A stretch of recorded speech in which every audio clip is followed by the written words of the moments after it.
오늘 함께 보실 하나님 말씀은 누가복음 10장 38절에서 42절 말씀입니다. 다 찾으신 줄 알고 우리가 한 목소리로 같이 합독하도록 하겠습니다. 시작. 그들이 길 갈 때에 예수께서 한 마을에 들어가심에 마르다라 이름하는 한 여자가 자기 집으로 영접하더라. 그에게 마리아라 하는 동생이 있어 주의 발치에 앉아 그의 말씀을 듣더니 마르다는 준비하는 일이 많아 마음이 분주한지라. 예수께 나아가 이르되 주여 내 동생이 나 혼자 일하게 두는 것을 생각하지 아니하시나이까. 그를 명하사 나를 도와주라 하소서. 주께서 대답하여 이르시되 마르다야 마르다야 네가 많은 일로 염려하고 근심하나 몇 가지만 하든지 혹은 한 가지만이라도 족하니라. 마리아는 이 좋은 편을 택하였으니 빼앗기지 아니하리라 하시니라. 아멘. 네, 만나서 반갑습니다. 수련회 중에 이제 허리를 다쳐서 어제 그제는 정말 제대로 일어나지도 못했는데 오늘 그래도 하나님이 은혜를 베풀어 주셔서 앉는 거라도 이렇게 좀 성공할 수 있었어요. 앉기라도 좀 할 수 있어서 그래서 오늘 라이브로라도 이렇게 송출할 수 있게 된 것 같아요. 그래서 감사함으로 또 오늘 이렇게 말씀을 또 나누게 됐습니다. 오늘 말씀은 이제 마르다 마리아의 이야기인데요. 우리 말씀을 나누기 전에 혹시 이제 슈드비 컴플렉스라는 말을 들어보셨을까요? 슈드비 컴플렉스라는 것은 독일의 정신분석학자 카렌 호나이가 정립한 개념입니다. 이게 뭐냐면요. 그러니까 늘 언제나 무엇인가를 해야 한다. 늘 언제나 무엇인가에 쫓겨다니고 끝나지 않는 것에 대해서 늘 그것에 대해 열심을 다해야 하는 어떤 가치, 그런 강박관념에 사로잡힌 상태를 슈드비 컴플렉스라고 이야기한다는 거죠. 분주함에 쫓기며 살아가고 있는 현대인들의 단적인 모습을 보여주는 게 바로 이 슈드비 컴플렉스라는 말인 것 같아요. 우리는 이제 늘 무엇인가에 좀 쫓기듯이 살아가고 있는 것 같습니다. 언제나 끝나지 않는 다음 상황들을 염두에 두며 살아가야 하기 때문에 마음이며 생각이며 육체며 이 느긋함이라는 것을 경험하는 것이 결코 쉽지는 않다라는 거죠. 느긋함을 좀 경험해 본 적 있으세요? 저는 말씀 준비하면서 내가 언제 느긋했었지? 내가 언제 마음이 제일 편했었지? 라는 생각을 했었었는데 그때가 언제였냐면 제가 번아웃이 와가지고 사역을 내려놓고 혼자 한 일주일간 여행했었던 때가 있었는데 그때가 제일 마음이 편했던 것 같아요. 그러니까 다음 해야 될 것이 없는 상태. 그러니까 이 상태 그대로의 그 유지함을 경험하니까 그 느긋함이라는 것이, 그 쉼이라는 것이 뭔지에 대해서 좀 알게 되고 그 쉼을 통해서 제가 놓치고 있었던 것들, 하나님과 교제하는 것들에 대해서 더 많은 생각들을 할 수 있게 되더라고요. 근데 사실 지금은 그렇죠. 그때에 대한 것들은 온데간데 없고 늘 바쁩니다.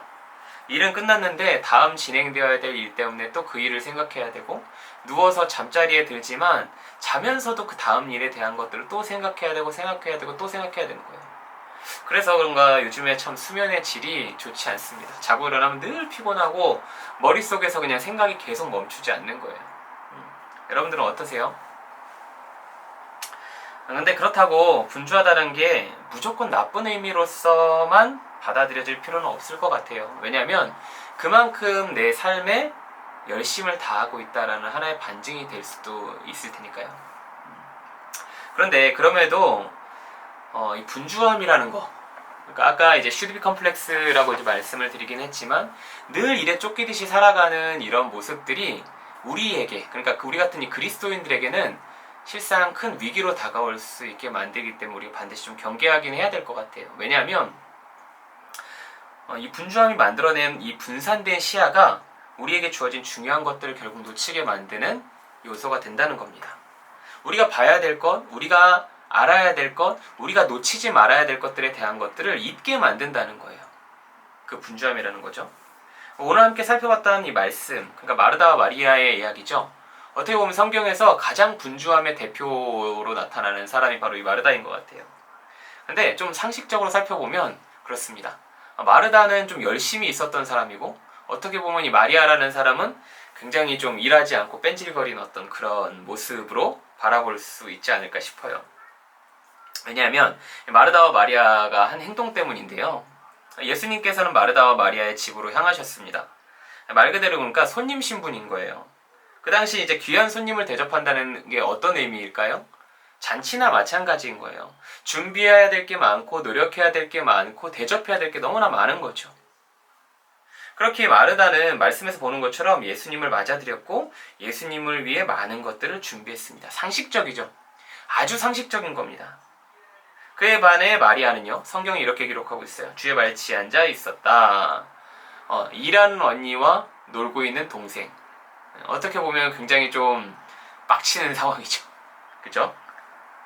누가는 근데 이렇게 기록하고 있는 거예요.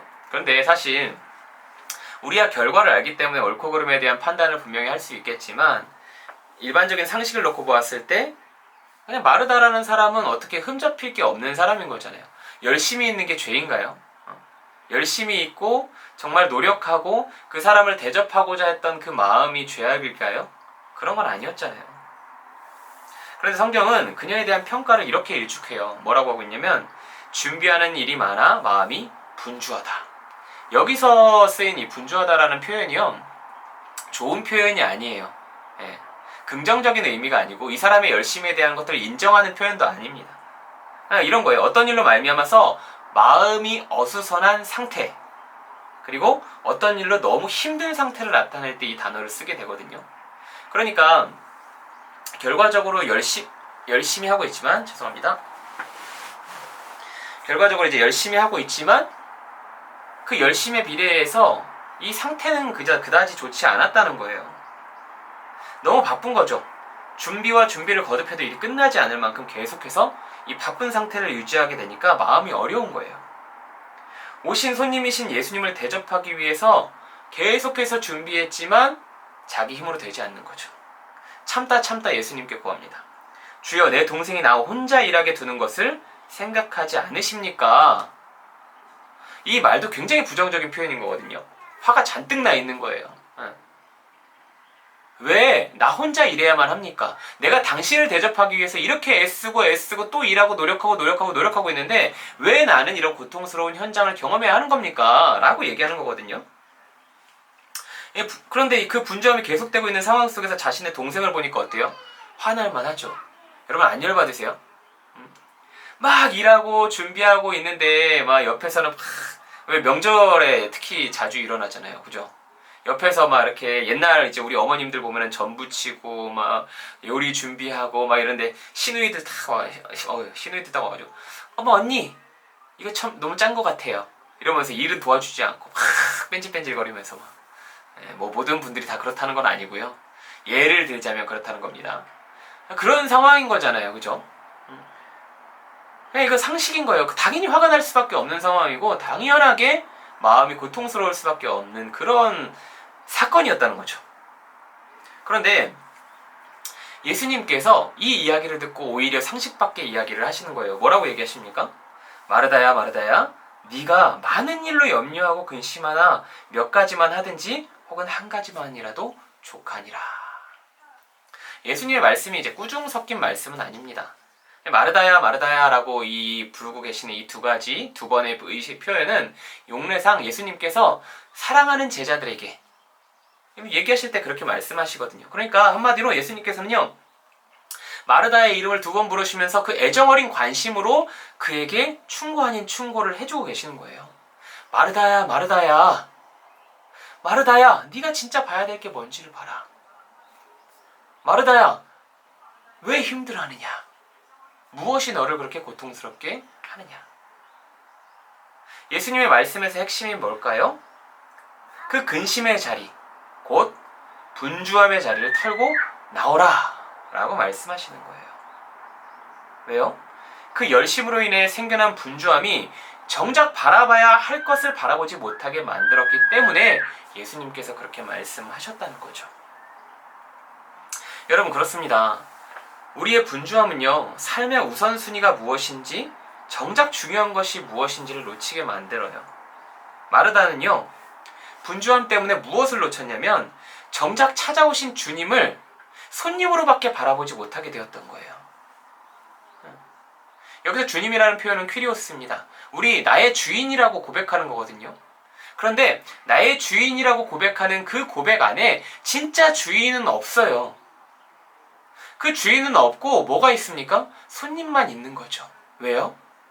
바쁘고 분주하니까 주님을 주님으로 받아들일 수가 없는 겁니다. 주님께서 말씀하시는 그 말씀 앞에서 무엇이 중요한지에 대한 것들을 살필 수가 없게 되었다는 거예요. 그렇게 함께 하시기를 원하시는 예수님의 마음에 응답할 수 없었던 거죠. 여러분, 우리도 어떻게 와보면 마찬가지가 아니겠습니까? 무엇인가를 계속해요. 멈추지 않고 열심히 바쁜 일상을 세워가고 있습니다. 여러분, 그 바쁜 일상 속에서 하나님과 얼마나 대화하십니까? 그 바빠져버린 자신의 그 삶 속에서, 그 바빠져버린 나의 일상 속에서, 바쁠 수밖에 없는 내 삶 속에서 하나님과 교제하고 계시나요? 바쁘기 때문에 기도하는 것을 줄이고, 바쁘기 때문에 말씀 보기를 줄이고, 바쁘기 때문에 예배하기를 줄이고, 바쁘기 때문에 하나님과 교제하는 시간이 점점 줄어들어가는 거예요. 여러분, 우리 왜 바빠야 되나요? 우리 왜 열심을 다해야 돼요? 우리의 모든 열심과 우리의 모든 바쁨의 주체는요, 결국 우리가 하나님의 자녀로서 이 땅에서 하나님 나라를 살아가기 위함이기 때문에 우리의 열심과 바쁨이 있는 거예요. 우리의 열정과 우리의 마음이 있는 거예요. 하나님께서 그래서 주신 거잖아요. 그죠?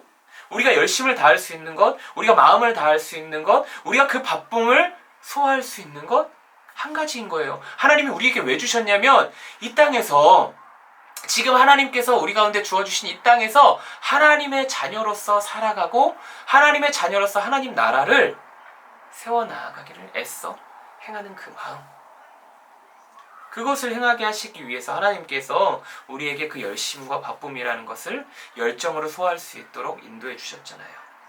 그게 중요한 발판이잖아요. 그런데 그것을 잃어간다면 우리가 도달해야 될 우리의 정확한 목표성에 대한 것을 잃고 달려간다면 그 열심은 헛된 거예요. 그 열정과 그 바쁨이 헛된 것이라고요. 그래서 오늘 그 헛된 열정과 헛된 열심 가운데, 헛된 바쁨 가운데 있고 헛된 분주함 가운데 있었던 마르다를 향해 얘기하시는 거잖아요. 마르다야, 마르다야, 나는 너 하나로 족해. 내가 원하는 거는 네가 나를 잘 대접하고 무엇인가를 먹여주고 무엇인가를 갖다주고 채워주고 주고 하는 것이 아니라 너 하나로 족하다는 거야. 예수님께서 우리에게도 말씀하고 계시는 거죠. 네가 필요하다고 얘기하시는 겁니다. 너 하나로 족하다고 얘기하시는 겁니다. 하나님을 향해 우리가 열심을 가하고 있다고 할지라도 그것은 중요한 게 아니죠. 하나님이 무엇을 원하시는지, 예수께서 우리에게 무엇을 원하시는지 우리가 그것을 경청하는 것에 있는 것이 더 중요한 거예요. 그런데 우리의 분주함은 이것들을 빼앗아 간다는 겁니다. 여러분, 어떤 분주함 가운데 있으세요? 세상에서의 일일 수도 있고요, 내 직업일 수도 있고요, 또는 사역일 수도 있고요. 우리의 삶 전반에 그 걸쳐있는 모든 것들이 우리를 분주하게 한다면 우리는 그 모든 것들로부터 경계하고 하나님 앞에 설 수 있는 그런 자리로 나아가야 합니다. 분주함의 자리를 떠난다는 게 사실 쉽지 않은 건 저도 알아요. 저도 그러니까요. 저도 너무 바빴어요. 2월 내내 바빴고 지난주에는 수련회를 했습니다. 수련회하고 막 수련회 끝나기 전까지 그냥 끝나고서도 그 여운이 가시질 않아요. 또 뭘 내가 놓친 게 있나? 내가 그 다음에 뭐 준비해야 되지? 이번 주에 또 행사가 있거든요. 또 그 행사 준비해야 되고 집에 도착했더니 또 이제 말씀 준비해야 되고 막 그러니까 막 계속 일이 끝나지 않는 거예요. 머릿속에서 일이 그치질 않는 거예요. 바쁜 거죠. 압니다. 당장 해야 될 일이 있으니까요. 그죠? 그러나 우리는 이 시대를 살아가는 하나님의 자녀로서 택해야 할 것을 택해야 하는 거죠. 예수님께서 이어 말씀하시거든요. 뭐라고 말씀하시는 줄 아세요? 마리아는 이 좋은 편을 택하였으니 빼앗기지 아니하리라. 예수님께서 선언하시거든요. 이게 어떤 의미인 줄 아세요? 좋은 편을 택했다는 겁니다. 누가요? 마리아가 능동형으로 쓰였죠. 그러니까 어떤 상황 속에서도 그럼에도 불구하고 마리아는 예수님의 발치에 앉아 말씀 듣기를 결단했다는 거예요. 그러니까 마리아가 그냥 아무 생각 없이 바라보면 야 저거 일도 안 하고 저를 땡자땡자 놀고 있네 이렇게 볼 수 있지만 성경에서 이야기하는 그 한 단어들은요 마리아가 얼마나 진중하게 예수님 앞에 나아가고 있는지를 보여주고 있다는 거예요. 발치에 앉았다. 여러분 생각해 보세요. 1세기 초 예수님 당시 문화권에서는요 여성들은 랍비에게 가르침을 받을 수가 없어요. 없는 것뿐만 아니라 아예 참여할 수가 없습니다. 그러니까 그의 발치에 앉았다라는 말씀 우리가 나누었죠. 그 말씀은 뭐냐면요 오직 남성 중에서 제자들에게만 주어지는 특권이었어요. 그러니까 아무나 앉을 수 없다라는 거죠. 아무나 앉을 수 없는 자리에 지금 마리아가 가 있는 거예요. 그럼 여성은요? 그 시대의 여성들은 무엇을 합니까? 마르다의 모습이죠. 전형적인 당시 여성을 대표하는 모습. 마르다의 모습이었던 거예요. 그러나 그럼에도 마리아가 예수님의 발치에 앉아 말씀을 듣기로 결정했다는 건요. 자기에게 다가올 온갖 비난과 손가락질을 감수하겠다는 거예요. 감수하고서라도 그것이 더 소중하기 때문에 결단하고 택하는 자리로 나아갔다는 거죠. 더 중요한 것을 위해 덜 중요한 것을 내려놨다는 겁니다. 마리아가 안 바빴을까요? 마리아는 안 분주했을까요? 똑같이 분주한 상황이죠. 책임을 회피한 것이 아니라 그 분주함 속에서 그 자신이 짊어져야 될 책임을 회피한 것이 아니라 그 책임 이전에 본질적으로 내가 더 중요하게 생각해야 되는 것, 내게서 절대 빼앗기지 말아야 할 것, 빼앗길 수 없는 것, 그것이 뭐냐? 예수 그리스도 그분이셨기 때문에 감수하고 감내하고서라도 그 발치 앞까지 마리아가 갔다는 겁니다. 그렇게 그 결단과 선택의 뒤를 이어서 예수님께서 말씀하시는 거예요. 뭐라고 말씀하십니까? 마리아는 결단코 빼앗기지 않을 것이다. 택한 자들이 누리는 복이 아니겠습니까? 자리를 옮긴 거예요. 뭐가 더 중요한지 알고 무엇이 나에게 더 필요한 것이고 무엇이 내가 놓치지 말아야 될 것인지를 알았기 때문에 분주함의 자리를 털어내고 그 자리를 넘어서서 예수님 앞으로 자리를 옮겼다는 겁니다. 그렇기 때문에 그때서야 비로소 보게 되었던 거죠. 무엇을요? 진리 안에 거하고 있는 삶. 그 삶이 주는 기쁨. 그것이 무엇인지를 마리아가 깨달았다는 거예요. 여러분 자리를 옮길 때에요. 비로소 누리게 되는 것들이 있습니다. 전에 이제 지원 목사님이랑 요셉 목사님이랑 잠깐 나눴었던 얘기인데요. 시우 이제 키우기 전에 저는요. 이제 항상 추월 차선으로 다녔어요. 왜냐하면 뒤에서 차 쫓아오는 게 너무 스트레스거든요. 강박관념. 그래서 밟아야 돼요. 막 엑셀을 밟고 추월하고 앞으로 쭉 가야지만 마음이 그나마 좀 편안한 것들을 누렸던 거죠. 그래서 거기 압박을 늘 항상 느끼기 때문에 추월 차선에서 이 엑셀을 계속 밟아대며 운전하는 게 습관이었어요. 시우를 키우면서 어떻게 해요? 속도를 줄이고 정속 주행을 하기로 마음을 먹었던 거죠. 이제 아이도 생겼고 이제 우리 가족들도 생각을 해야 되니까 이제는 뒤에서 뭐 차가 쫓아오든지 안 쫓아오든지 그것과 별개로 속도를 줄이자. 속도를 줄이고 정속 주행으로 가자. 그러다 보니까 이제 추월 차선에서 점점 벗어나게 되는 거죠. 민폐를 끼칠 수는 없으니까. 2차선으로 넘어가고 3차선으로 넘어가고 이렇게 천천히 이제 다니기 시작했어요. 자동으로 이동하게 된 거죠. 근데 어느 날 운전을 하다 보니까요. 어느 날 운전을 막 하면서 가다가 사이드미러를 쓱 봤는데 놀라운 일을 발견했어요. 뭐냐면 뒤에 차가 없는 거예요. 하도 천천히 가니까 차들이 막 추월해서 가겠죠. 다 추월해 가고 나니까 제 뒤에서 쫓아오던 사람들이 없는 거예요. 늘 쫓기던 운전 상황이었는데 자리가 바뀌어지고 자리가 옮겨지니까 이제는 그 쫓기던 자리에서 벗어나서 엑셀을 밟아대지 않아도 천천히 가면서 더 많은 것들을 볼 수 있게 되었다는 걸 깨닫게 된 거죠. 얼마나 많은 것들이 보이는지 모르겠어요. 오히려 위험 요소가 천천히 가니까 더 많이 보여요. 막 밖에 요철도 보이고, 아, 저 차는 이제 끼어들겠구나, 피해야겠구나, 뭐 해야겠구나. 마음이 여유로우니까 보지 못했던 것들을 계속 보게 되는 거예요. 바깥의 풍경도 보이고, 잠들어 있는 우리 가족들도 보면서 너무나 마음이 편안한 거죠. 파란 하늘도 보이고.